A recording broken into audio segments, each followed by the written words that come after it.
Hello, everyone, and it's good to see you this evening. This is episode 31 of the Renovation and Outdoor Living Show. And as you all know by now, this is a new time.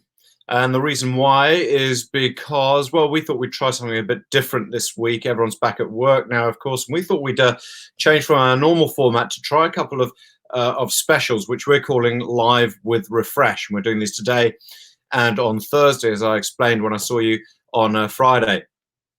So the idea is that we have just one guest for the entire time. Okay. Now, first of all, before we get into it, a quick reminder of Friday's episode when we talked all about bees. We started off by talking to Angus McPherson, Dr. Angus McPherson. He's from New Zealand Trees for Bees Research Trust, doing amazing work in the scientific world. Basically, he explained to us why it's so important, if we're doing an outdoor project, for us to consider planting certain plants which are pollinators, which attract bees, and why, the idea is that these will effectively try and stimulate the bee population, which is so vital to our long-term survival. We then spoke to Angie Thomas. Now, Angie Thomas is the horticulture consultant to Yates, a very old established gardening firm. You'll have heard of Yates Seeds, no doubt. And Angie told us all about what seeds we need to think about planting to attract bees. She then went on and gave us loads of other great information about planting at this time of year and the other jobs which we should be doing in the garden. So, as I mentioned, this is our first Live with Refresh specials, just one guest for the next 20 minutes or so, answering your questions, any questions on a chosen topic, which has been chosen by us. Now, what we'd love you to do is to use our comments section to get those questions to me. If I don't get any, I've got plenty. We have already had some sent through as well by some of the viewers, which we've got here. Now, today, as I said, we're doing this today on Thursday. Today's topic is kitchen renovations. Okay, one of the biggest parts of any sort of improvement of a property you can ever come across. And our guest is a regular expert, Kim Reike. Now, Kim, you might remember, we saw her on the show a couple of weeks ago, and poor Kim ended up having to talk. She had no idea if I could hear her, I couldn't, or whether I could see her, I couldn't, because my signal was so bad. So Kim she just chatted away with her invaluable information for ages. So the idea is that we will be able to see her and hear her today, and me. Kim, as you probably know by now, is the boss at Refresh Monaco, Eastern Bays and Franklin. You have an interior architecture background. Kim, good to see you. And it's clear as a, because we're probably only about 20 Ks away from each other today. Hi, Rawdon. Nice to see you and hear you for a change. That's good. Yeah, no, absolutely. Hey, and thanks also for doing this at this time of night, because I know this is probably, you probably had a hard day in the office. This is probably evening refreshment time. No, plenty of work to do still, but I have snuck my little beer here.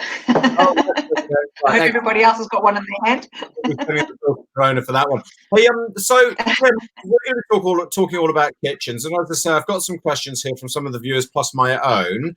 Hi, Eddie. Eddie's just tuned in and says, "Good evening, lovely to see you, mate." You get to the other half of Kim's Corona if you can get to her place before she finishes it as a prize for being the first to tune in.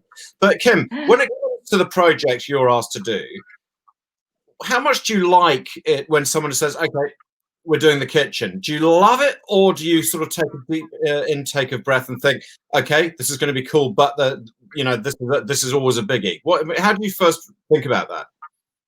I love kitchens personally. I've been doing them for a number of years, but there's always a challenge. What we deal with is someone's used to the way they work in their existing kitchen, and the challenge is to bring on something new, a new layout, a new format, and it can change the whole living experience in a house. From the older kitchen, which was tucked away in the corner, we can now open plan it and do so much. So it is, all changing for a house to have a kitchen renovation.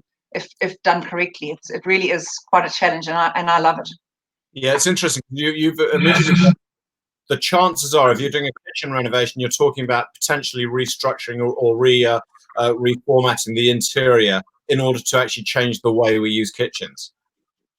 Exactly. There's just so much out there, and our lifestyle has changed so much that you want that bench. You want the children to see where you are. You're not tucked away in a wash area anymore. So lots to happen, and quite exciting, really, especially those 60s and 70s. Yeah, so let's start with a much smaller project. Let's say something. Now, this is a question from one of our viewers. This is from Sin Gibert. I have no idea how you pronounce your name, Sin, but it's an awesome name if it is Gibert. But Sims has asked, what are the first things we can do to improve a kitchen? This is particularly if you can't afford an entirely new one. So I guess what Sims wants is a few tips on before, let's say, they ring you, Kim, and say, right, we need to get refresh round to do a full redesign. What are a few tips to just get that freshen up of a kitchen? I always think of what is going to give you the most pleasure, and what do you touch and feel, a lot in the kitchen, and that would be your kitchen tap, without a doubt. A nice, sexy tap does wonders. Some really cool handles. Just make sure you've got the same fixing point if it's a 2-hole drill or a single-hole drill. But some cool, funky handles, always something quite nice just to lighten and brighten. If you've got a little bit more of a budget, your splashback. Just freshen that up with a different splashback. Bench tops is also quite something quite simple to change. However, remember that there is always a bit of plumbing and electrical involved, because you have to move your hob and your sink, and possibly the splashback would need a bit of work. So depending on where that budget sits, but fixes definitely tap, handles, and splashback. And it's pretty well acknowledged that the money you put in is going to come back, more so probably with kitchens than anything else. Yep. Kitchens and bathrooms, we're finding, definitely add the most value to your home. Yeah, that's certainly sort of always been historically held the common belief. Now, I want to talk to you about the plumbing side of things. You mentioned about the moving of plumbing, because Jamie has written, and Jamie Hetherington's written, and saying, is it always best to keep the plumbing where it is? And I guess that's a case by case. It's a case by case, and it depends on the construction of the house. If the house has concrete floors, then it is maybe better to try and keep the plumbing sort of in the same vicinity. If you have floors that we have access to underneath, where we can actually tweak the drainage a little bit easier to do, and maybe you'll have a little bit of flexibility. But it is always advisable to try and do a like for like in terms of plumbing and your oven, because your oven connection will be, it's slightly different to a PowerPoint, for instance. So that is always a bit of a big expense, and your range hood extraction. Yeah, I mean, I guess one of the things is we've talked on this show before about the golden triangle in the kitchen. Is it called the golden triangle? It's the triangle. It's the triangle. Well, just explain to us what that is again.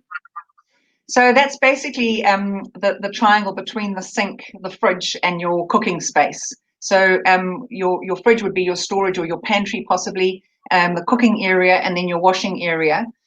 That has changed a little bit over time as kitchens have become more modern. However, when you are looking at simulating that triangle, don't run miles between your kitchen.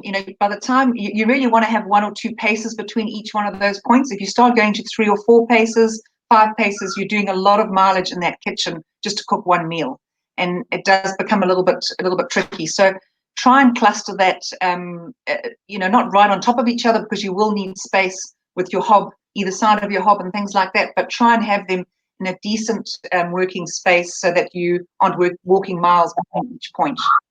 Yeah, I would have thought one of the very common designs which will come is the moving of your sink onto an island, which would never have been done traditionally if you've got an old one. How complex is that when it comes to having to replumb? And I guess that depends partly on what the floor is.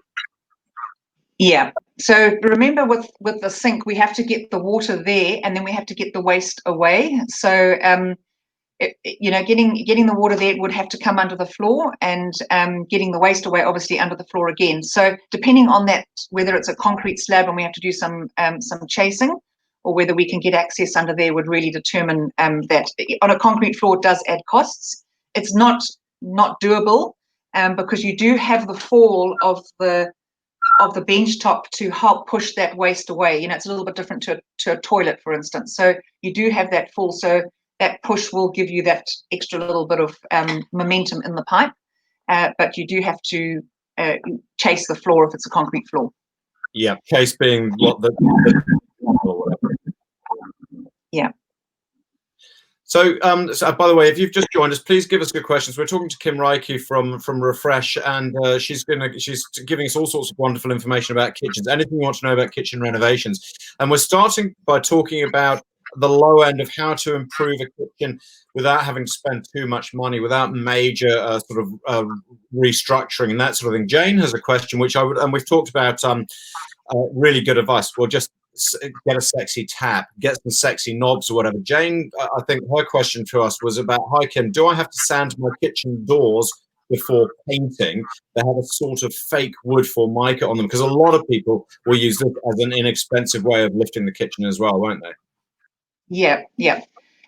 Look, that it is an inexpensive way of renovating, but there is quite a lot of work that goes into that. You ideally, with any paint, when you're applying a paint surface, you really want to try and give it a light key, not a huge sanding, but just a key, so that paint adheres effectively to that formica surface. You must remember that formica or Maltica has been designed to be easy cleaning and not have product adhering to it. So it is a smooth finish. So you just got to key that up a little bit with a bit of a sand, and then apply the right products, and your paint store will be able to advise you. I have had a client just recently use a product called Upcycle & Co, and they were very impressed with that. So, something like that would help, but my advice would be to give it just a light key, a light sand. Obviously, make sure it's clean and dust-free, and then give it a go. Tell me about the variety of products and also the quality.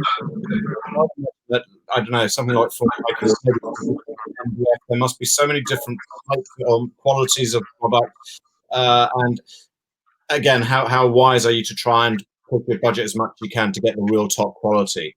Is there a huge range? There's a huge range, but you need to remember that product, especially in the last 6 or 7 years, has evolved hugely.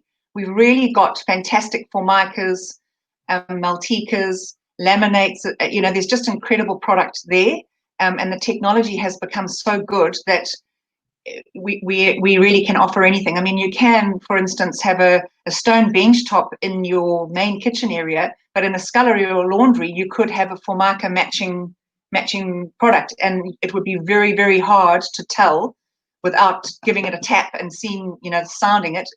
It really is incredible. So there are a few cheats that you can put in place to try and save a bit of money, but the products are amazing, waterproof, very well engineered, and a huge variety. What are the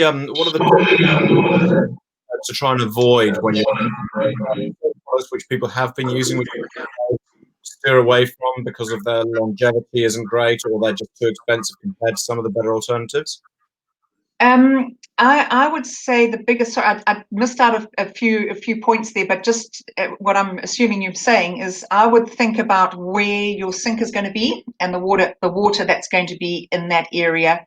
Make sure you've got the right sink, whether it's an undermount bench or a sunken bench, sink bench, and your splashback. Making sure that those materials are, because that's where we see the most failures. And then obviously bench tops installed before the splashback, so that we get that right seal and that right waterproofing at the back of the kitchen sink. Textures, it's really nice to play with textures and create a bit of depth, but try and keep those textures to areas where you're not having to have food, you're not regularly cleaning, because that will wear down the texture surface. So just keep an eye on that. But look, the products are amazing, and we've gone are the days of having the old particle board or chipboard or wheat bix, as most people would see it. Those days have gone. We've definitely evolved to better quality finishes. What are your thoughts on MDF? Because I've certainly had a kitchen in the past that looked incredible when it went in, but as soon as that shell or that plastic casing was chipped, the MDF would swell, and it, as a result, we didn't really get a great life out of it. Yet it was a beautiful looking, really quite expensive product. Is that something which has changed?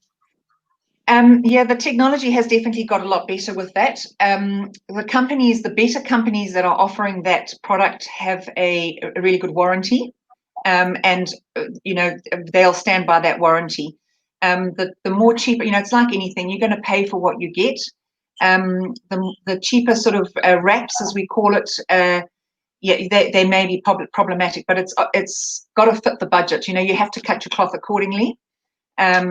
We do sell quite a number of two-pot paint finished kitchens, which do give you a little bit more longevity in terms of moisture. However, they do have the downfall of maybe being a little bit more susceptible to scratching and chipping.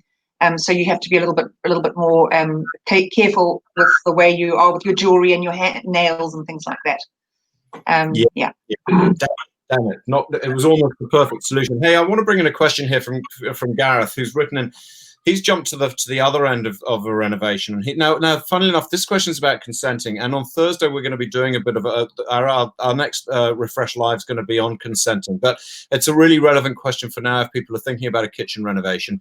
If we wanted to replace a kitchen window joinery with one that slides open to create indoor-outdoor between kitchen and the deck, would we need council consent?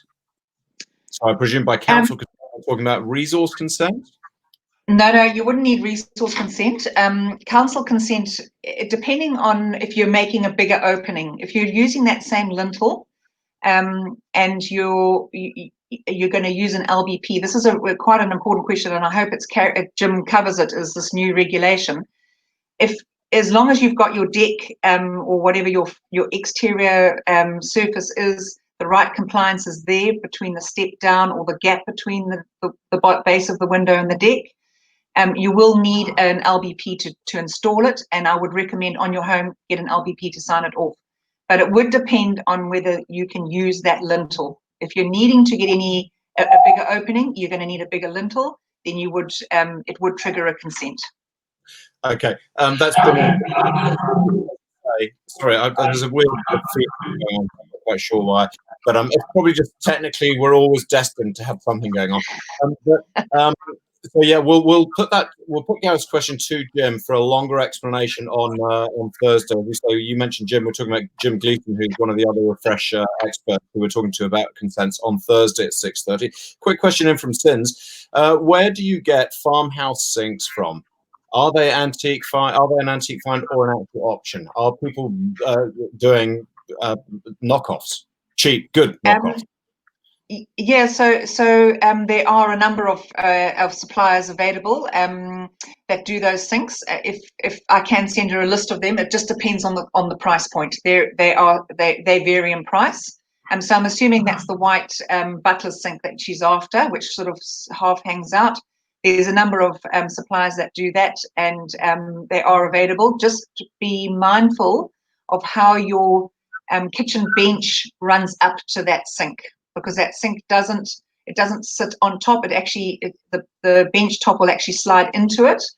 So you need to make sure that seal is done extremely well. Otherwise, it becomes a bit of a water trap. Just a little bit of advice there. But there are a number of those available. That's great. And by the way, when I said cheap knockoffs, I didn't quite mean it like that. I meant, as you said, inexpensive value options. Talking of which, what are the common kitchen trends at the moment? Are you seeing some heading towards more of a sort of an oldie, worldy sort of imitation look, or not? Look, trends. I hate the word trends because I always ask clients to push their personality and their personal feel in it, because this is their home, their kitchen. I would say for what I would like to say as trends is storage, layout. Simple layouts are definitely something we're moving towards, and better storage. Really thinking about how this kitchen is going to work and how it's going to function. You really want to have everything in a place and a spot for everything. We are seeing a lot of play on colours, which is quite nice. Some splashes of colours, some really exciting sort of splashbacks, whether that be printed glass or chevron sort of tiling. There's so much available that there's really not one individual trend as such, but definitely play with the light and the dark textures and the colours and really try and create some depth in your kitchen and make it a happy, exciting place that is functional and is really going to deliver on the storage. Big thing. How are you going to store those mixers and those machines? All your appliances. Make sure you've got that ticked off. So let's talk about that. Sorry, I'll wait for that interruption. We've talked about texture with you before, because this idea of getting away from the sterile look and having chevrony, textured, three-dimensional sort of tiles, particularly around the kitchen island. In fact, I think we saw a picture come up earlier of such a project. It's a great idea, isn't it, to remove that sort of where we went to with that very sterile look in kitchens. Yes. And so that's really good about getting a personality. Let's get to the storage thing. Pantries / entire walk-in butlers' closets, etc. Are they all on track? I'm going to remove that word. Are they very popular at the moment? They are popular. So butlers' pantries, sculleries, two different things. Butler pantry is where you're going to store dry foods. A scullery is where you're going to have water. So you might have it plumbed with another dishwasher, another sink. They're very popular. However, we have seen in the 60s and 70s houses where we've sort of encroached into the laundry areas. We've made laundry areas slightly smaller, and we've utilized that space for a butler pantry or a scullery. But in saying that, we have fantastic storage opportunities or products available to have storage hidden in a cupboard, or right there in your kitchen. So it really depends on how much baking you do, how much storage you need. Have you got a coffee machine that you want to put in the back somewhere? It all depends on how you use that space. But lots of options available. It's just really how the client wants to utilize that space to work. We've just done one recently where the client did a lot of baking. So we actually did a complete scullery where she could do her baking and make a mess and be able to close the door and have a nice tidy kitchen. So it just depends on the home and how it's going to be used. Yeah, I get that. So look at this. My question here is, let's say you've got a 4-bedroom townhouse. It's a pretty substantial house, and downstairs there is another little room at the back which could be another 5th bedroom or a study, and you're renovating. Would you encourage people, and I'm thinking about return on your investment of your renovation, would you encourage people to knock out that little room in order to create an amazing space like that? Or do you think that you'd never see the return on? What do people want when they're looking around a property now? Look, when you've got a scullery like that, or a butler's pantry, I don't know if there's any water in there, but if you've got a scullery like that, your kitchen, your actual size of your kitchen can be reduced and give you more living space. So, that's a really good payoff if you're going to increase that dining room and open plan living, and it might, afford you the possibility of opening up some of that space and really capitalizing on that.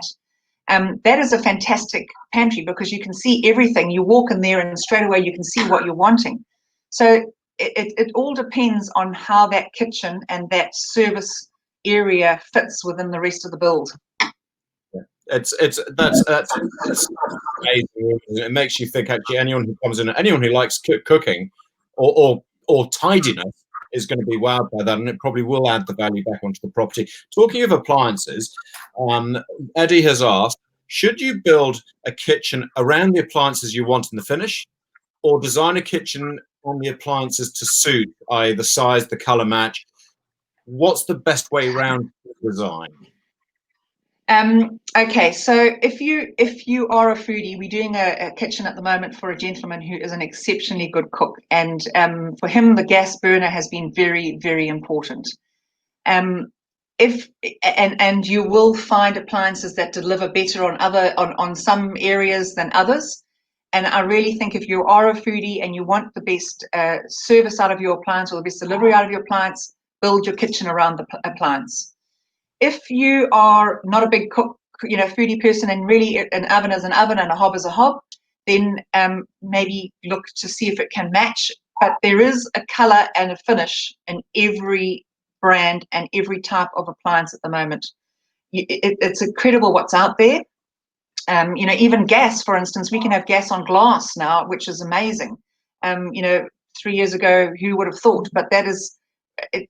You really can have anything matching.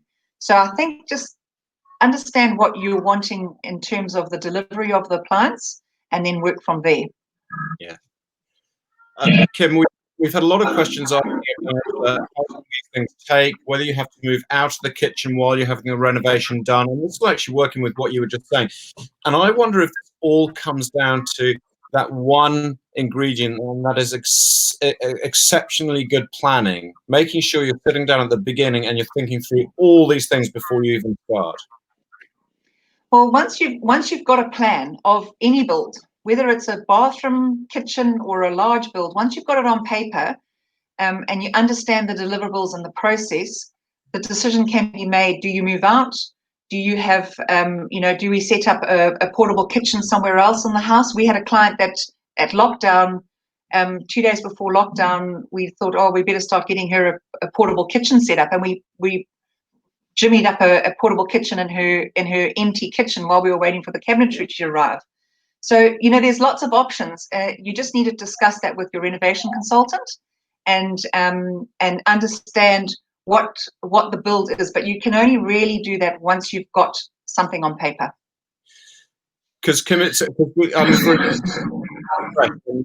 you guys, the design's a big part of the service you give, isn't it? So when a client comes to you, do you have like a pre-design meeting to just get an idea of what they want, and then you go away, think about it? So when you get back with them, you can say, okay, let's think about design, because I think these are some ideas you need to start we need to work on right now. So like a pre-meeting.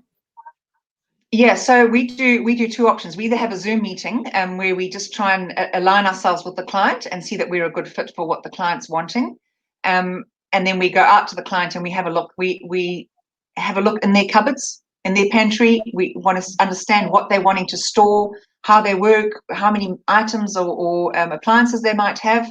And then we'll come back with a few ideas. And the thing is, it's fresh eyes. A lot of these people that we're talking to have been in a home for 15 years, and they've been doing the same old thing and the same routine, bringing the washing, the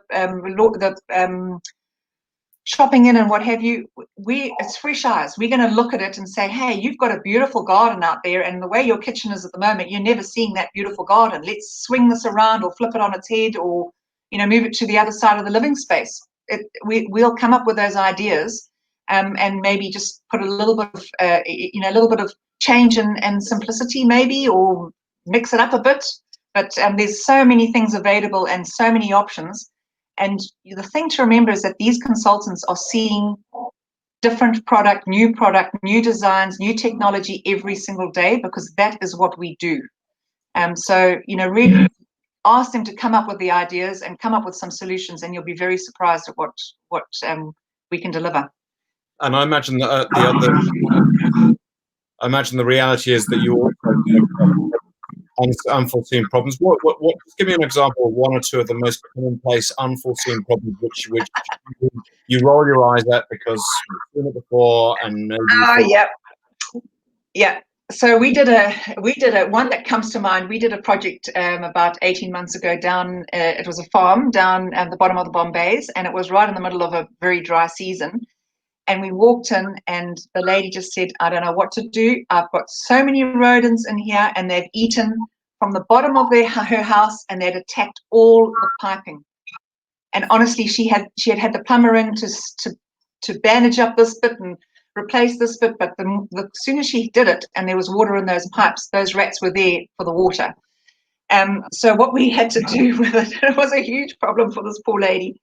We actually put in a stainless steel buffer under all of her cabinetry, and then we sat the cabinetry on the stainless steel buffer, and then we ran all of her water pipes, because she had a scullery, she had a laundry, she had a fridge that was plumbed in, and all of this just kept leaking. So when we redid all the cabinetry, we put the stainless steel buffer underneath the cabinetry and basically encapsulated the water pipes. And that was how we solved that problem. But I tell you, it was a heck of a mess. It ran through the whole house. It was a nightmare.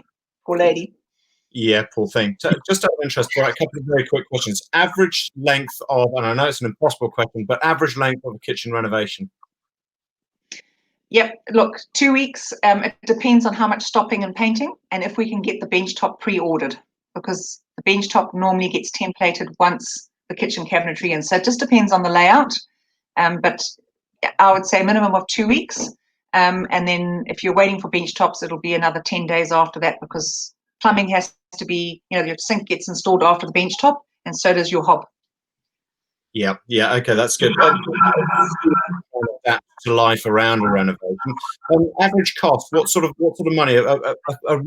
Without having to change things majorly structurally, but with quite a lot of complex work, what sort of what are people throwing at kitchen renovations now? Look, the cabinetry is sort of an entry-level cabinetry. You must be looking at about $15,000 to $20,000 for the cabinetry. You've got to remember that we will always have a bit of electrical work to do, and we'll always have a bit of plumbing work, and then invariably the flooring needs to be sorted out and a bit of painting. You might want to be putting some pendants over the bench top, so that there is all of those costs. So, you really need to be looking at the $30,000 to $40,000 for a kitchen. By the time you've finished it lock, stock, and barrel, you might be able to do it in a little bit of a piecemeal bits, but all dependent on your appliances as well. So really, between 30 to 40,000 really needs to be where your investment is sitting. It's not ridiculous money. It's the cost of a roof. So it's not completely ridiculous money, is it? And then, as you say, I imagine it can go. Then, if you've got to start changing things structurally, then things will change a wee bit. But if you can put 50 grand aside, you're going to be able to transform your kitchen and your house. Yeah. Kim, thank you so much for giving up half an hour of your evening. I do appreciate it. Really, really good to see you. I'm impressed that you haven't sipped your Corona once. Sitting here. Which means I'm going to let you go so you can actually go and finish it. But we're going to do this again. That's a topic. But really appreciate it, and from our viewers as well, saying thank you very much for giving us so much time. Kim Reike, there you are. Everything you needed to know about kitchen.